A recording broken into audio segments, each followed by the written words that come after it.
are doing? I don't care, because it's not a train movie! Okay, just look at the movie we're doing. Allow me to make an introduce of myself. I'm Professor Artemis J. Penguin, scientist, inventor, and all-around knower of a whole lot of stuff. Yay, no trains. Before you even click play, the DVD treats us to this,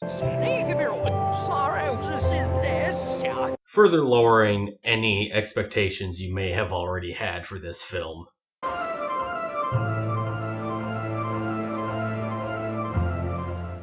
So, our movie starts out Oh, with... come on! You do this every time! It's my turn to do the intro! You want to be a big man? Go ahead. So, the movie, it starts at the beginning, and there's, Not so easy, is it? I'm trying my best here! Now that the reins are back in proper hands, our movie opens up with a bow-tied penguin telling us that the story truly begins 11 gajillion years ago. It's not a real number, you made that up. 11 burjillion years ago? It's disgusting. Long time ago. We see a bunch of dinosaur penguins sitting on a beach and trying to hatch their eggs. I don't think penguins just stand on their eggs to hatch them. Not anymore. Prehistoric ones did. That makes sense. Wait, no it doesn't. And then suddenly... tragedy strikes! The father penguins did what they could do, but try as they might. Some of the eggs were lost. What did they expect to pick anything up like that? I don't know, they're stupid. Oh no! I can't believe this is the most efficient way to pick things up. In the wake of the earthquake, only one egg survived, and then were taken back to the modern era. A conveniently shaped hole opens up in some sort of snow cave, and then we're introduced to the worst characters in this movie. It's mine. No, it's mine. It's mine. I saw it first. No, I did. It's mine. No, it's mine. It's mine. You broke it. You did. Oh, I didn't realize we were going to be looking at Satan's asshole in this movie. Anyways, these crab-like things just argue about everything. And then they find the egg, and they start arguing over whose egg it is, or whose ball it is, because they're too stupid to know what an egg looks like. Then the Professor Penguin walks up. He deduces it's an egg because he's a genius, and the egg hatches. He names it Scooter. Because he scoots around! Yeah, he names the penguin Scooter, and then he just leaves him to be raised by the crab things. After being sufficiently traumatized by the crab things, Professor Cobblepot takes it upon himself to introduce Scooter to a family of annoying penguins. Family consists of your typical busy mother with so much to do. I have the library committee this morning, then a keep the ice clean committee, then a meeting of the ladies auxiliary in charge of thinking up new squid recipes. Oh, I don't have time to make your lunch today. Your brother and sister who don't get along, and your Jimmy Stewart. Lunch? No, that's fine, dear. I mean, I have a newspaper to put out. I can't even follow this movie! It's because it's in HD. Yeah. ADHD.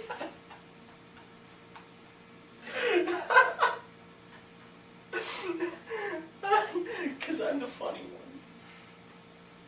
one. I guess I'm the pissed off one! The professor arrives at the home of the annoying family and brings the dad to the cave to show him Scooter, only to find out that Scooter had since wandered off aimlessly. On Scooter's journey to waste the viewer's time, he runs into an albatross with an obsession for knots, who's also really stupid. They seem like they want to make him come across as a sea captain-like character. They even give him a whale that he refers to as a boat. But really, he just comes across as an idiot. Moving on. On to the next idiot. This one's a puffin, who for some reason has an Australian accent. You, let's talk about me. I'm looking for some fish I just caught. You seen them anywhere? He can't count fish. 1, 2, 4, 3. Oh, wait a minute. Start over. 1, 3, no. Or find them, really, even though they're like right behind him. I'm the guy that loses his fish. Where are they, by the way? Ha! Now this puffin actually gives Scooter some very good life advice. The key to happiness is this. Penis, penis, penis, penis, penis, penis. That's not what he really said. The key to happiness is this. Find your own personal pot of gold. Our next scene starts with the brother and sister penguin playing laser frisbee. The ice they're standing on starts cracking and breaks away, and penguins apparently don't know how to swim, so they're just dead. Until Scooter comes along and saves the day with his superpowered swimming. This is the worst swimming I've ever seen in any movie ever. The water isn't even affected by it. Like the animation doesn't change in any way when he jumps in the water. I'm swimming, guys. I'm swimming. Water is hard. Actually, I left it, so it's not. It swam away. And the underwater in this movie looks like when you glitch through ground in a video game and everything ends up looking like the negative zone. He just clips through the water. After his harrowing rescue, the professor and Jimmy Stewart then meet up with the 3 kid penguins. Scooter joins the family and the kids take him to school. And on the way to school, we get to meet Mayor McPalletswap. You may recognize him. He looks a little bit similar to the professor. But his color is swapped. And then we get more of the running gag of Noah knowing that he's a penguin. Hello, kids. That's some cute little woodpecker you got there. That's the shortest ostrich I've ever seen. No, seriously, are we going to ignore the fact that he's just a different color? And no one can tell he's a penguin. While they're talking to the mayor, we learn about a big race coming up against a rival city named Gloomy Gulch, which is always in the shade of a mountain, so the weather there always sucks, as opposed to Sunnyside Village. You may notice the names pertain to what kind of weather they have there. It's really clever writing, and something not a lot of people notice. After a mere half hour of standing around talking, we finally make it to the school, where we're introduced to our bullies. A new kid, eh? And he's blue? That's just wrong. We may just have to settle his hash. Am I right, Clem? Am I right, Cadiddle Hopper? You said it, Butch. Settle his hash. Settle his hash. I guess these are the antagonists for this movie. What? Is that all you have to say about what just happened Yeah. on the screen? Yeah. You're just gonna completely ignore the fact that there's a character in this movie named Cadiddle Hopper? You're right. It's just Cadiddle Hopper, and you just... Then it's time for gym class with teacher Mick Octopus Freaky Dude. So, gym class, apparently... Cadiddle Hopper! What did you... I don't even care if that actually is some terminology for penguin, but Cadiddle Hopper! Who likes some Cadiddle Hopper? So, gym class, apparently all they do is go down a slide, and Butch, the bully that he is, pushes boy kid penguin down the slide, and Scooter's gotta save him. It's a race against the clock!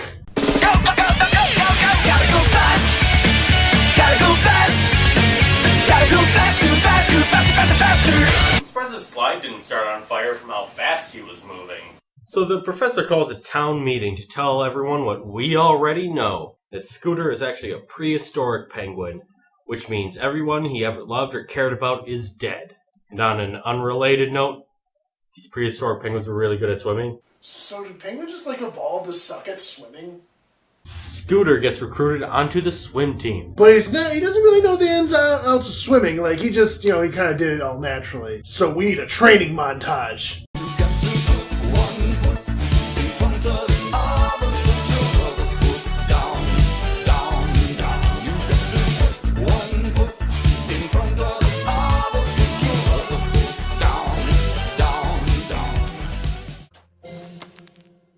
Are you done yet? After that sweet montage, it's, some sort of other practice thing for the swim team. It's a practice race. It makes no sense, but Scooter screws it up. So bad. So freaking bad.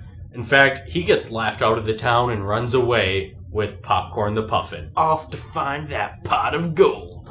So there's a lot of walking around. I think they keep talking about how fast he moves, because they just assume everyone's going to fast forward through this movie anyways. Popcorn and Scooter wander through the snow desert, and they come across a seedy bar. While they're in the bar, the bartender tells them that kids aren't allowed. They're like, no, we're not kids. And that's the end of that argument.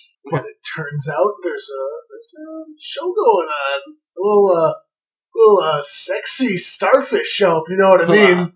Burlesque show. So these starfish, they look at the. Just watch the scene. You need to see this.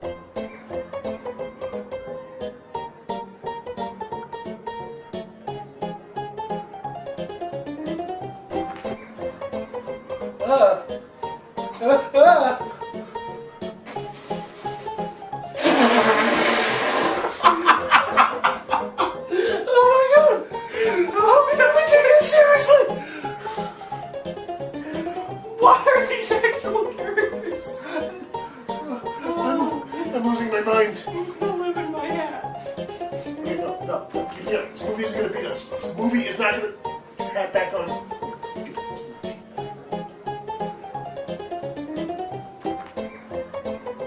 You ready? My review strength is back.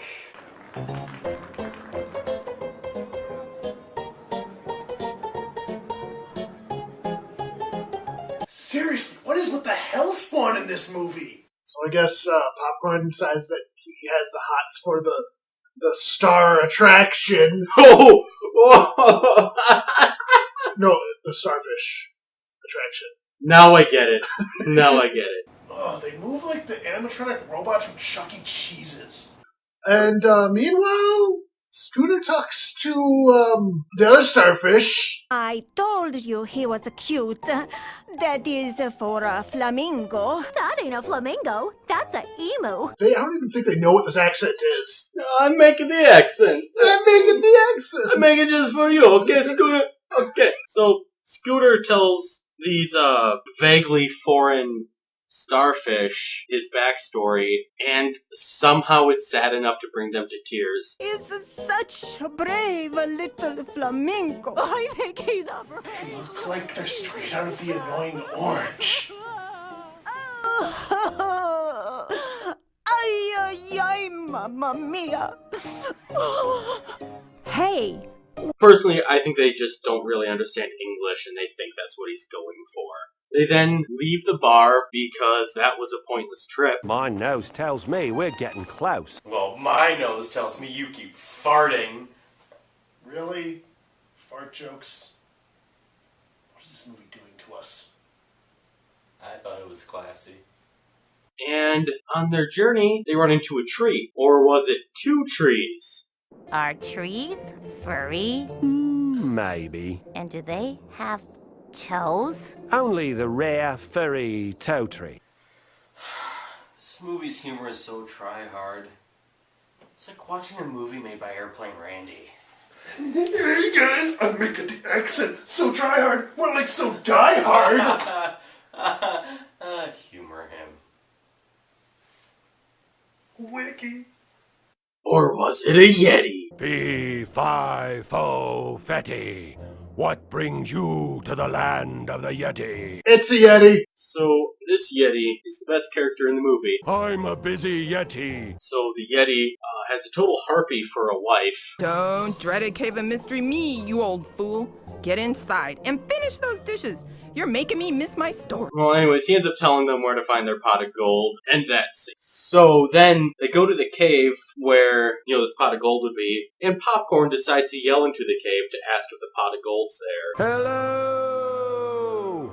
Any pots of gold in there? Because apparently the pot of gold will respond if it's in there. And then cut back. Huey Lewis in the news meet up with the dumb albatross. The professor uses his magic science to instantly untie the knot the albatross has himself stuck in. And then they go talk to the Yeti He came back! So the Yeti tells him that he just told Scooter and Popcorn where to go for this pot of gold, and he lies to his wife, which is a horrible example set for children. Who's at the door, Harold? Some kids are selling cookies, dear. Get some of those minty things. That is horrible. Moving on. So in the cave, Popcorn and Scooter see a glimmering object in the distance. This is their pot of gold they've been looking for. Oh no. Oh man. What? I just got it. What? You know the pot of gold they're looking for? Yeah? It's gonna be a fishbowl with goldfish in it. I bet No, you anything. no, there's no way. I bet you anything. There's no way this movie will be that dumb. Do you remember the starfish? Do I- you think it'll be that dumb? Those were horrifying. This is a completely different world. There's no way. No, it's gonna. I'm calling it right now. There's no way it'll be this dumb. I'm calling it right now. I know that this movie's bad. No. But I still have faith in humanity. Think about it. They're looking for a pot of gold. No. And everything's like No. sea life themed. No, let's just find out. Okay. Look, Morty. More fortune hunters. Again with the searching for gold stick. You know, knowing it was going to happen didn't make it any easier.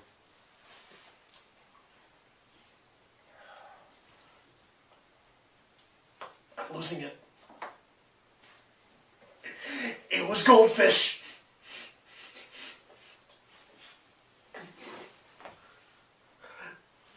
I can't see.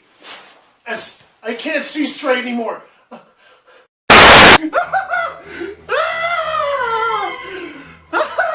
Out! Get on!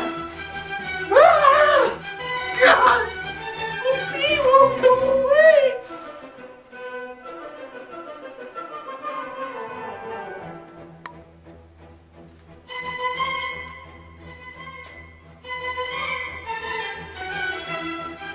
Alas, poor Shork, I knew him well.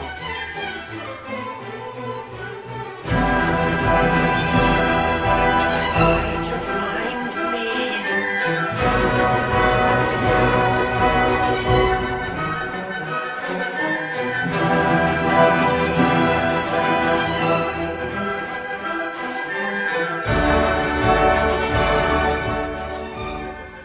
I went over to school. I took a Julia. I went through the Black Plague. I had a pretty good time doing that. Let's see, The Exorcist 167 times, and it keeps getting funnier every single time I see it! Not to mention the fact you're talking to a dead guy! Now what do you think? I think I'm qualified.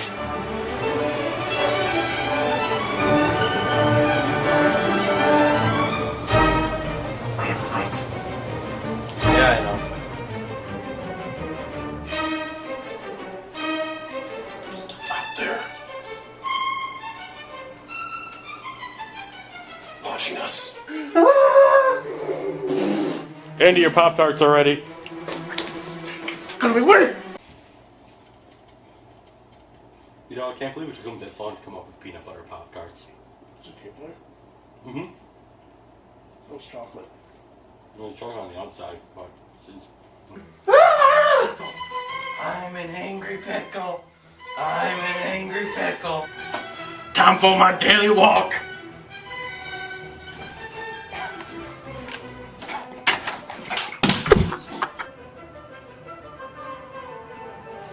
How dare you let the machine pick up? You are scum! Worthless, spineless, rotten to the core! That's it! We're done! I hate you! We're no longer friends! If you ever try to speak to me again, I will literally strangle you! Come on, everybody, get this. It's Dan. One eternity later. Do you think we should finish Scooter the Penguin? Many months later. Do you think we should finish that Scooter the Penguin review? It's been like 6 months. Yeah, I guess so. Okay, let's go do it. Oh, okay. Okay, been a while since I've seen this, so just, Scooter learns that family is more important than the race, but he's got a race anyways, let's go do the race. Well, this is all going on, the mayor's being a jerk, and he bets the entire village against the mayor of the other town that they'll win this race this year. And evil McMayor, he has this backup plan where if he loses the race, he's just going to buzzsaw the entire Sunnyside village. Just buzzsaw the whole village off Antarctica and replace it with Gloomy McGrump Town. Annoying penguin kids go to the fair that the race is being held. Because this is a huge race, I guess. It's held every year, and only 2 towns compete, but it's huge, I promise you. They hold a fair during it, and Scooter decides to get on the Ferris wheel with a mustachioed gentleman working the controls. And turns out this guy with the mustache, he's working for the evil mayor. So he waits until Scooter's up top, on the top of the Ferris wheel, and turns it off, breaks the switch, removes the mustache. It was Butch all along. Spoiler alert, guys. Butch is a jerk. Pretty sure you can just walk up and mess with the lever right there. No one's guarding it. Apparently it's broken or something. Broken? No one even checked the thing. It's made of snow anyways. It's not like it would be hard to fix. How does a snow lever work? How does a snow Ferris wheel work? Touche.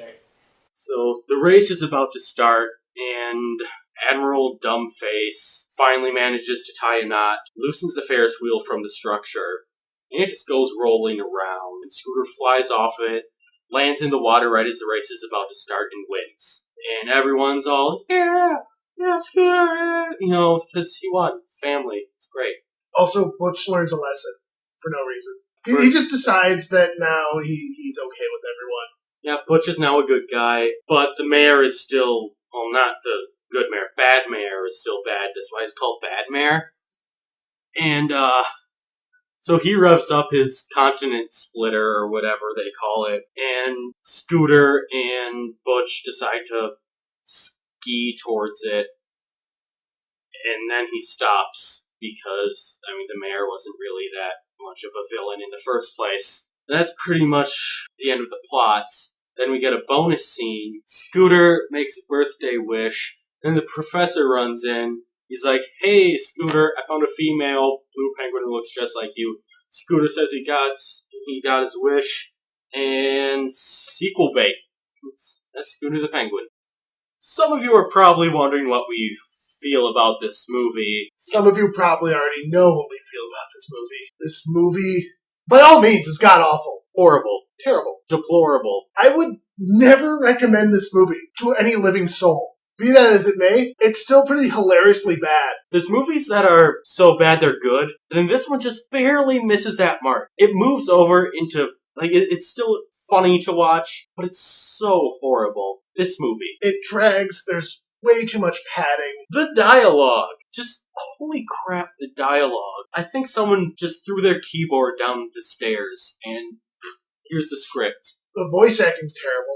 They seem to think that good cartoon voices are just making silly voices. And to hell with anything else that would make a good cartoon. I feel like I'm always the guy who's like the moral of this story, the moral of that. But that's because to me, movies for children and stuff like that should have a strong moral statement. They should try to teach something instead of just wasting the kids' time with mindless babble. And this movie, it starts out where you think the moral is, you're different and that's okay. You're still a perfectly valid individual. But they just drop that and go, nah, you need to race. I don't know what they're trying to teach anyone, and I don't think they do either. This movie broke us. This movie. It's so bad it drove us to drink. This movie. We are going to be wasted 24/7 now. This movie.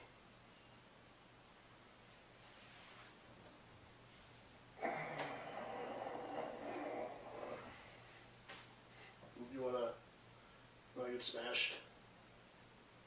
I just wanna... I don't know. I don't want to feel anymore. I don't wanna... I'm done. I'm just everything. It's everything. I'm done with everything. Now I'm walking on sunshine. Whoa, I'm walking on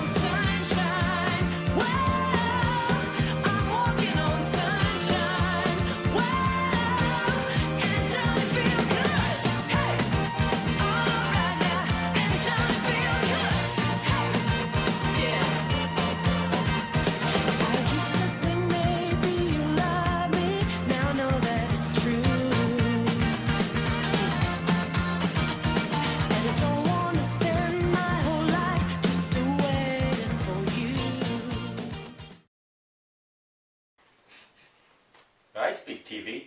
Now the news. Don't touch that dial. Oh yeah, we reversed polarities!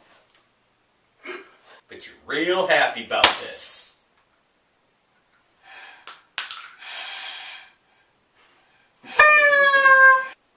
Yay, no trains. Oh god. I'm sorry. What? The doctor said it was inoperable. Surprise! Your parents are dead.